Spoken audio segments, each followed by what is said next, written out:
Imagine a dramatic, hyper-realistic suburban neighborhood scene, captured at the perfect golden hour just before sunset. The atmosphere is tense but cinematic, as if it were a still frame from a high-budget movie about justice and irony. At the center of the scene stands a brand-new, glossy black pickup truck, parked proudly in the concrete driveway of a tidy, middle-class suburban house. The truck's chrome grille gleams brilliantly under the warm glow of the fading sunlight, reflecting streaks of gold and orange.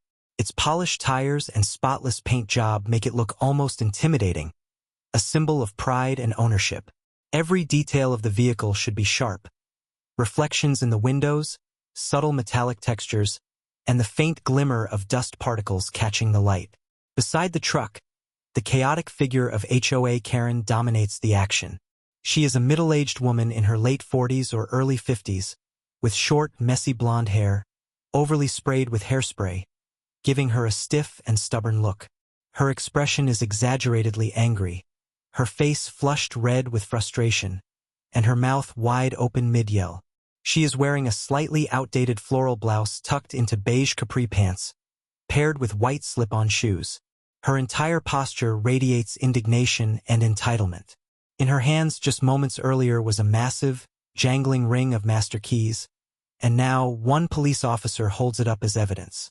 The oversized key ring glimmers with dozens of different keys, catching the warm sunlight. Karen's wrists are now firmly locked in shiny silver handcuffs. One police officer, a tall man in a crisp blue uniform, is holding her arm firmly behind her back as he completes the arrest. His expression is calm but stern, the kind of no-nonsense authority figure who has seen these types before. His police badge catches a glint of light, and his utility belt is fully detailed with gear. Radio, baton, handcuff pouch, and sidearm. His partner, another officer with a notepad, stands nearby by the patrol car, which is parked at the curb with red and blue lights flashing vividly, casting streaks of color across the pavement, the truck, and even Karen's shocked face. The patrol car itself is a modern black and white police SUV, shiny and clean, with the word police boldly emblazoned on the side in reflective lettering.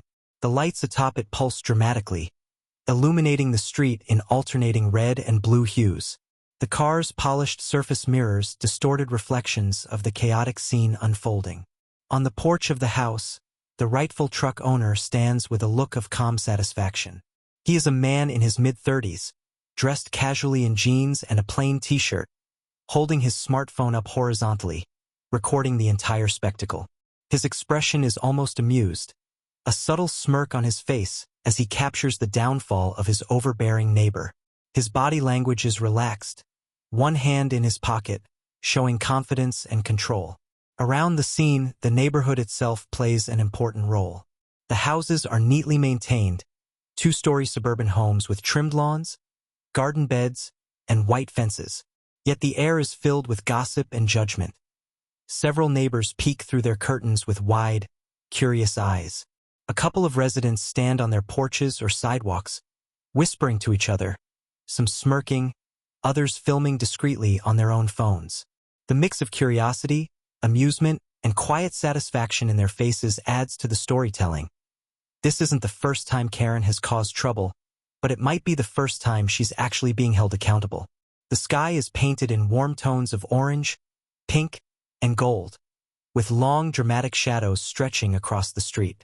The fading light creates sharp contrasts.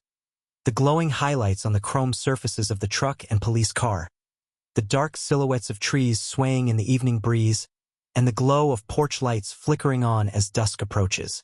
Every detail in the environment reinforces realism and tension.